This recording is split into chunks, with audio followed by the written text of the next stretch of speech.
Одоо үзэгч та бүхнийгээ бид нийслэлтын төв хэсэг хангаар дэстүүтэй холбогож байна. Хангаар дэстүүдэд манай нэвтрүүлэгч Чоглоо Намжил зочинтой харилцана. Үзэгчдийн баг үдийн амгалан айлтгая. Тэгэхээр манай өнөөдрийн эхний зочноор нийслэлийн мэдээллийн технологийн газрын дарга Чин Зориг оролцож байна. Өдрийн төргийа. Өдрийн төргий. За хоёулаа бол төрийн цахим үйлчлэгээний цахимжуулалтын талаар бол ярилцлах юм. Төрийн үйлчлэгээний хүртээмжийг сайжруулах тийм ээ. Ил тод шуурхай болгох талаар нийслэлээс ямар ажлууд ирнэ зохион байгуулж байна. Энэ талаар мэдээлэл өгөх үү. За нийслэлийн засаг даргын зүгээс нийслэлийн төрийн үйлчлэгээнээс сайжруулах онцгой гарч ажиллаж байгаа. За тэрний тод жишээ нь бол бид нийслэлийн дөрвөн үйлчлэгээний нэгдсэн төвүүдээр за мөн Дэнонда багтаагаад нэмж бас 2 төвийг байгуулах бас ажлыг өрнөлөө явж байна. За үүнээс гадна бол нийслэлийн үйлчлэгээнүүдэд захимжуулж ил тод болгох, шуурхай болгох, хяналттай болгоход бол тодорхой хэмжээний ажлууд хийгээ явж байгаа. Бас үр дүнгөөгөө явж байгаа. За ер нь бол энэ жил бол бид нас томоохон ажил хийх зорилтын хүрээнд бол операторын горим гэж бас яриад байгаа. Төрийн байгууллагууд хамтарч иргэдэд үйлчлэх тогтолцоог бий болгож байгаа. Иргэдэг аль болох олон тал руу банк руу олон үйлчлэгээний лавлгаа авах өөр төвүүд рүү илгээхгүйгээр тухайн иргэнээс материалыг хүлээж аваад цаашлаа төрийн байгууллагууд хамтарч мэдээлэлээ солилцоод тухайн иргэнд үйлчлдэг. Энэ одоо тогтолцоо руу шилж энэ ондоо багт шилжих талаар нэлээд дөрвтэй ажлуудыг явж байна. За иргэд бол одоо ингэж байна шүү дээ. Дүнжин гарав дээр юм уу, Мишель дээр юм уу те очиж одоо нэг цэгийн үйлчлэгээ авдаг. Тэндээ бол одоо банкт байрлалцсан гэдэг төлбөрөө төлөөд ингэ явчихдаг. Та нар одоо төрийн үйлчлэгийг цахимжуулна гэхээр энэ талаар мэдээлэл өгөөч. Яаж одоо нэгтгэх гэж байна?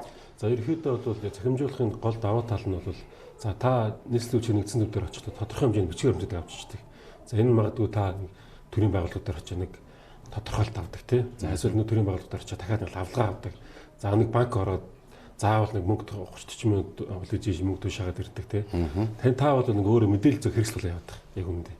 Гэтэл уул нь бол гэтэл энэ шаардлагагүй. Төрийн байгууллагуудын мэдээлэлүүд ихэн захимжчихсан учраас хоорондоо мэдээлэл солилцох боломжуудыг үүсгэж гэсэн хур системээр дамжуулаад заавал төлбөр тооцооны хэрэгслүүдийг ашиглаад таны мэдээллүүдийг тухайн байгууллагууд ард сууж байгаа төрийн байгууллагууд цуглуулад операторын ажилд гаргаж өгөх юм. Тэгэхээр тэр байгууллагын мэдээллүүдээр үндэслээ таны үйлчлэгийг хүндрэлж хэрэгдэлгүй л тод хурдан шуурхай үзүүлнэ гэсэн үг. За баримт аппликейшн одоо бий болсон тийм. Энэ аппликейшн дээр би одоо бүх манад одоо энэ мэдээллүүдийг нэгтгэхэд энэ аппликейшнийг татцсан байхад шууд төлбөр тооцоо бүх мэдээллээ одоо ингэж хийгээ явуучих гэж ойлгоод байна л та. Тэг яг энэ талаар мэдээлэл өгөх үү. Баримт аппликейшн бол Монгол Улсын хэмжээнд хамгийн их олон үнэтэй аппликейшн байдаг. Одоогоор бараг сая 200-300 гаруй мянган хүн татчихсан. За энэ хүртээмжтэй дэд үтсийг ашиглаж биднээс төрийн үйлчлэгийг бас ил тод хурдан шуурхай болгох гэж байгаа. Энэ яг хөө гэхээр нийслэлээс болон төрөөс үзүүлж байгаа 400 гаруй үйлчлэгнүүд ихэнх нь төлбөртэй байдаг. Бас л нөгөө банкар ордог. Банкар орохдоо банкны шимтгэл тушаадаг. За ингэж явсаар бараг 1 цаг 2 цаг болдог. Аль нэг хорон дээр очиод үйлчлүүлэхэд яг банкны одоо үйлчлэгээ авах гэхээр 2 бодлын цаамж гэдэг юм те. Ийм асуудлууд үүсдэг.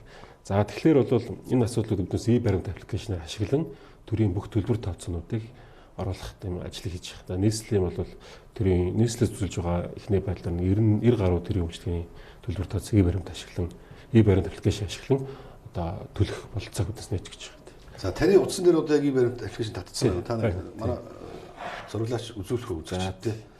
Баримт аппликейшн маань ер нь бол төрийн хэлсэн Монголын баг насан турш хүмүүсийн бараг ихэнх нь ер нь аппликейшн ашиглаж байгаа. Тэгэд энэ дээр маань одоо ямар мэдээллүүд байна гэнэ. Одоо жишээлбэл иргэний үйлчлэхний одоо лавлгаа гэдэг ч юм уу. Тэр чинь дандаа мөнгө төлдөг шүү дээ тийм ээ. Тий. За манай баримт аппликейшн бол одоо жишээ нь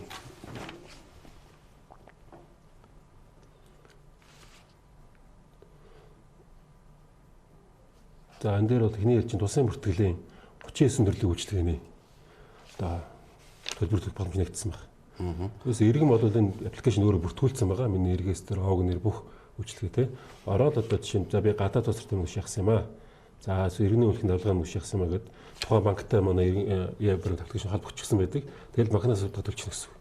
Тэгээ очиод үйлчлүүлээд за би төлбөрөө тушаацаа одоо үйлчлэгээ авъя гэхэд тухайн одоо операторын одоо ажилтан дээр тухайн үйлчлэгийн ажилтан дээр одоо таны төлөвлөгдсөн төлөвтэй харагдчихдаг. Тэгэл таны төлөв үйлчлэгээ үзүүлчихнэ гэсэн. Банк орох ямар ч шаардлагагүй. Зөв. Тэр банк руу очиж одоо мөнгө тушаадаг энэ байдлыг л одоо халаа хийгээд байгаа юм шүү дээ. Эхний байдлаар баримт дээр бол төлбөр тооцооны эрсдлүүдийг захимжуулж байгаа. Ер нь бол төрийн үйлчлэгээ захимжуулахад 2-3 асуудал үүсдэгтэй. Тэр нь тухайн мэдээлэл солилцох асуудлууд те. За хоёрдугаарт бол нөгөө иргэнийг таних асуудал онлайн орчин цаанаас. За гуравдугаар бол төлбөрийн асуудал заавал хэрэгтэй. Иргэн онлайнаар бол өөрөө ирэхэд төлбөрийн асуудалтай заавал тулгардаг. Энэ гурван асуудлын нэг нь бол ямар ч байсан e-баримт аппликейшн дээр биднээс шийдчихвэл хүн болгон гар утсаараа төрийн үйлчлэгийн төлбөр тооцоо төлнө гэсэн. За ер нь бол ингээд зөвхөн төлбөр тооцоо одоо та жишээ нь одоо машинтаа бол 5-6 төрлийн төв тооцоо төлдөг шүү дээ. За автомобилийн хураамж, за татвар те, за торгуулч гэдэг юм уу, паркингийн үйлчлэгээч гэдэг юм уу те. Энэ олон төрлийн зөвхөн төрийн үйлчлэгийн төлбөрийг тушаахчил бас банкн дээр тодорхой хэмжээний цаг хугацаанд асуулдаг байхгүй юу өмнөдөө. Тэгээ төлбөр тушаасан баримт авчирдаг. Тэгэхээр яг баримтаа яаж? Биднээс болохоор баримтыг болохоор түрүүн биелсэн нөгөө мэдээллийн системээр дамжуулаад тухайн одоо байгууллагын мэдээллийн систем хойш шидчихэж байгаа гэсэн. Тэгээ оронгууд шууд за энэ хүн юмаа төлсөн байна. Төлөгдсөн байна гэл хинэ авчих юм шиг байна те. Одоо баримт нэг тэгэл одоо авах гэдэг байна. Түрүү ярьсан 3 бас асуудлуудын нэгийг биднээс бас шийдэж байна гэсэн. За өөр одоо танах ямар үйлчлэг үзүүлж нэр нь хүртээмжтэй одоо ил тод дөрвөн шуурхай болгох талаар. Тий, биднээс одоо ингэж ер нь энэ жилдээ багтаа оператор систем дээр гол нэг найдаад байгаа чи гол их акцент өгöd байгаа нэг асуудал нь биднээс хяналтын картын систем орж ирж байгаа. Хяналтын картын систем гэдэг маань та ямар нэгэн байдлаар одоо жишээ нэг төрийн үйлчлэгийн газрын албанд ч юм материал өгөөд баг 2-3 сар хүлээдэгтэй юу болоод байгааг мэддэггүй тий. Гэтэл одоо би за өөрийнхөө операторын ажилтан дээр очиж уцтаад чи эсвэл нөгөө нэг биднээс порталаар ороод MGO порталаар ороод за би тэдэн сарын тэдэнд ийм үйлчлэгээ ингээд авсан. Гэтэл үзэхээр яг ингээд дараалалаараа за операторын ажилтан чин зэрэг авсан юм байна. Ардталтан нийслэлийн газрын албаны ажилтан тэр хүн авсан юм. Яг энэ дээр одоо 12 цаг 35 минутанд очиод дүүнээс 20 хоног хүлээгдэж байна гэдэг мэдээллийг танд харуулна гэсэн. Тэгэхээр төрийн үйлчлэг хяналттай болж эхэлж байгаа юм тий. Тэгэхээр бол за би тэр хяналтын картаа хэвлж авдаг гэсэн үү, утсан дээр татаж авдаг гэсэн үү тий. Хурж ирээд тэр асуудлыг тань дээр гацчихжээ гэж бас хэлж болох юм. Тэгэхээр бол төрийн үйлчлэг биднээс заавал ингээд хүндрэлж хэрэгтэлтэй авах шаардлагагүй. Ганцхан нэг мэргэжилтэн дээр ганцхан нэг асуудал дээр одоо ингээд тулаад зогсдог асуудлууд биднээс иргэдийн тийм ил тод үзүүлснээр шийдвэрлэнэ гэж үзэж байна. За иргэн бий бол одоо жишээлбэл нийслэл хандлаа гэхэд та 4 гаруй 1 цагийн үйлчлэгээр өг гэдэг шүү дээ. Тэгээ 1 цагийн үйлчлэгээр очиж өгчдөг бичиг хэрэгдэг шүү дээ. Тэрэнд бичиг хэрэгээр дамжаад наашаага орж ирдэг тийм. Тэгээ орж ирээд яг хаана очисон бүгд алгуулаад ингээд яг ямар ч одоо мэдээлэл байхгүй болчдөг л да. Тэгэхээр энийг мэдээлэл авахын тулд яг ямар юу руу орох хэрэгтэй? Ямар та манай төрөөс нийслэл нэгдсэн төвүүд дээр очиод авч болно. Эсвэл утсаар авч болно. 8800 2-дугаарт манай нөгөө e-сервис цэг Улаанбаатар цэг MN гэдэг портал байгаа. Тэр порталаар авч болно. Манай тэр порталаар бол төрийн үйлчлэгээний одоо мэдээлэл авах, төрийн үйлчлэгээ захиалах, төрийн үйлчлэг одоо үзүүлэх тийм порталаар бол та энэ яг хин дээр гатсан гэсэн сая мэдээлэл хараас авах. Яг тэр чинь одоо үйлчлэгээний та дахиад хэлэх үү те? E-сервис цэг Улаанбаатар цэг MN гэдэг портал. E-сервис Улаанбаатар цэг MN. Улаанбаатар цэг MN-ээр төрийн үйлчлэгээний портал гэсэн. Төрийн үйлчлэгээний портал сайт те. Тийшээгээ оронгууд одоо бүх мэдээлэлээ би иргэн миний хувьд одоо авч болох юм шүү дээ. Тэгээ ер нь одоо ингээд биднээс захимжуулсны үр дүнгээр юу харагдаж байгаа вэ? Нийслэл бол маш их хөрөлт гомдол ирдэг л те. За өдөрт бараг 1000-аад хөрөлт гомдол ирж байгаа. За чинь 11 төгрөг 1800 утсаар за порталаар манай Check My Service гэх аппликейшнаар зургийн дараа явуулчихдаг те. Манай үүдэнд альтер агуулга үүссэн байна. Альсвал одоо манай үүдний гэр засахгүй байна гэд тэр болгонд биднээс хариу өгдөг. Тэр бол дандаа ингээд мэдээллийн системээр дамжиж захимжуулсны үүдэнд ордон шурхаа гэж байгаа гэсэн. Иргэнд бол ингээд өргөдлийг 30 хоног шийдвэрлэх хууль хугацаатай байдаг л да. Тэгээ биднээс захимжуулснаар бол нэг оронтой тонд оруулж чадсан. Одоо бол 9.8 хоногт гэж байгаа гэсэн. 9.8 хоногт.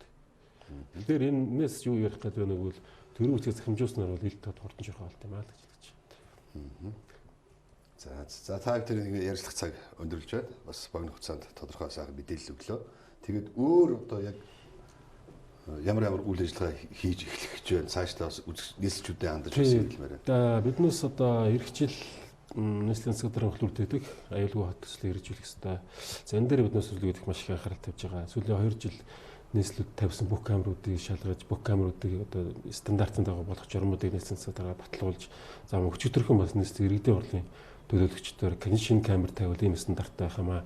Ийм мэдээллийн систем, ийм одоо мэдээлэл дамжих хэрэгсэл ашиглах юм аа гэсэн стандартыг баталгааж ирж байгаа. Тэгэхгүй бол бид нийслэлийн төсөв улсын төсөв маш их хөрөнгөөр ингээд камер тавьчихдаг.